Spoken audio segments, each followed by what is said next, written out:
Assalamualaikum warahmatullahi wabarakatuh. Alhamdulillahirobbil alamin. Wabihi inastain wa ala umuri dunya wadin. Wassalatu wassalamu ala asrofil anbiya'i wal mursalin. Wa ala alihi wa sobihi ajmain amma ba'du. Pada kesempatan yang berbahagia ini, Kacung Bagus Arya Anom akan mengetengahkan sebuah cerita yang berjudul Tumbal Gadis untuk Dewa Hujan. Dalam episode Karomah Doa Syekh Maulana Malik Ibrahim. Sebelum melihat dan menyaksikan, jangan lupa untuk like, share, dan komen. Juga subscribe-nya dan ikuti terus gabung tetap di channel KBAA Channel Official, supaya Anda mengetahui tentang sejarah-sejarah baru yang Kacung Bagus Arya Anom ceritakan buat Anda. Jangan lupa simak dan hayati apa yang malam ini Kacung Bagus Arya Anom akan membawa sebuah cerita yang berjudul Tumbal Gadis untuk Dewa Hujan. Dalam episode Karomah Doa Syekh Maulana Malik Ibrahim. Selamat menyimak cerita berikut ini.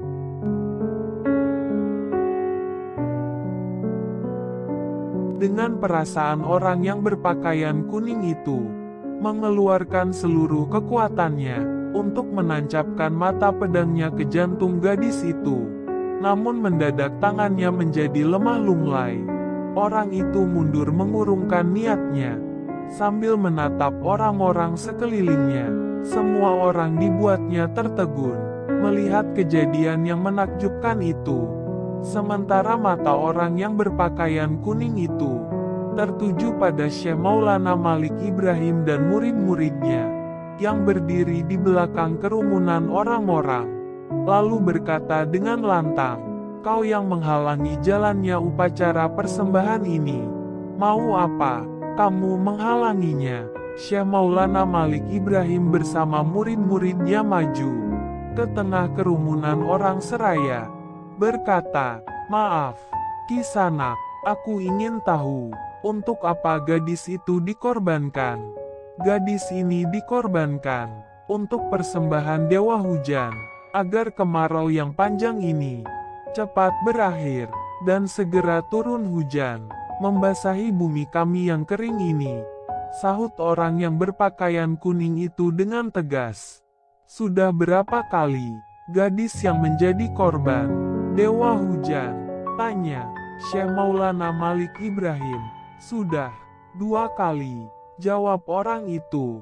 "Jadi, sudah 2 nyawa melayang sia-sia," ujar Syekh Maulana Malik Ibrahim dengan tenang. "Pengorbanan itu tidak sia-sia, termasuk pengorbanan si gadis itu, yang tidak akan dilupakan sepanjang masa oleh segenap penduduk desa ini," jawab orang yang berpakaian kuning itu. "Apakah dengan pengorbanan 2 gadis itu, hujan pernah turun?" tanya Syekh Maulana Malik Ibrahim. Sebelum orang berpakaian kuning yang ditanya menjawab, serentak orang-orang yang di sekelilingnya menjawab, "Belum." Mendengar jawaban orang-orang maka, akibatnya wajah orang yang berpakaian kuning tadi menjadi marah. Karena ia berkata, "Memang, hujan belum turun, sebab pengorbanan baru dilakukan 2 kali oleh Dewa Hujan. Pengorbanan akan sudah lengkap bila dilakukan sekali lagi."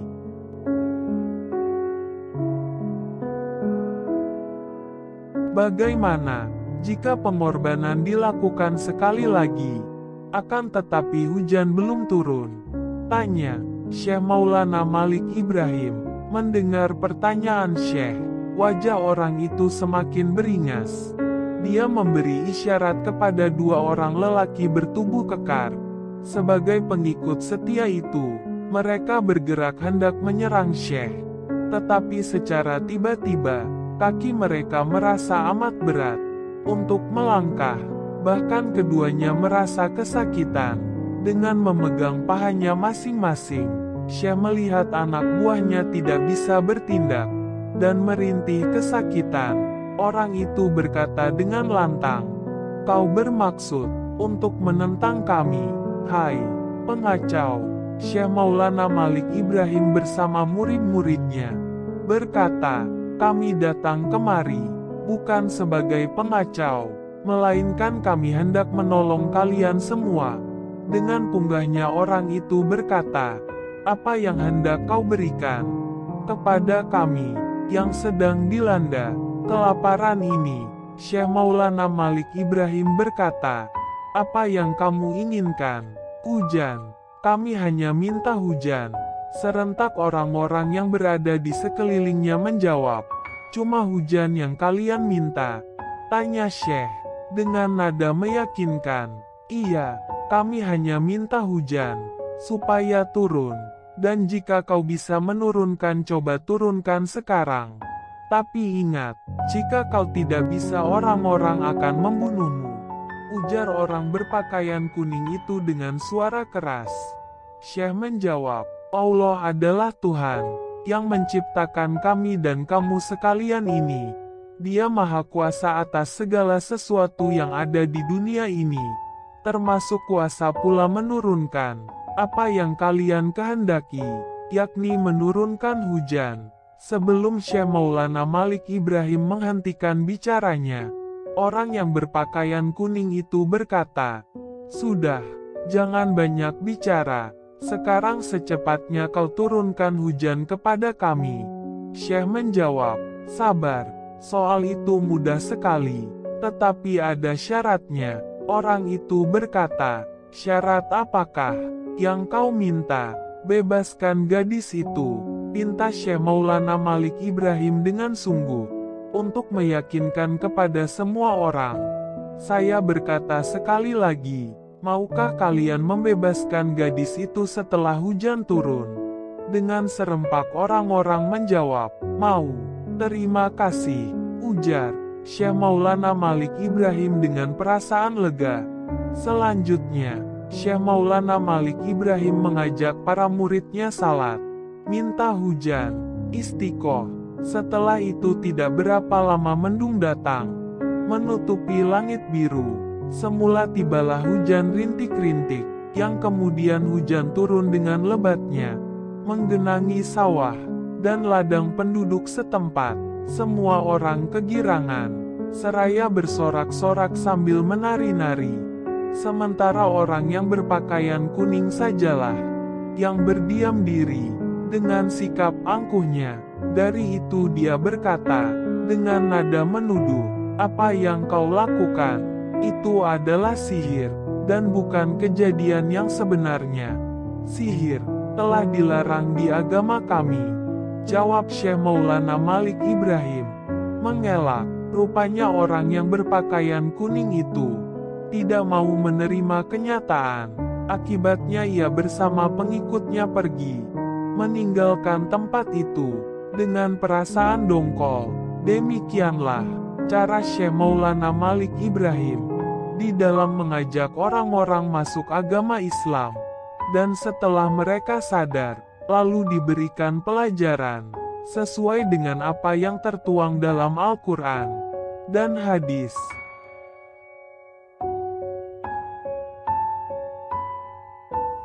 Itulah kisah yang diceritakan berjudul Tumbal Gadis untuk Dewa Hujan.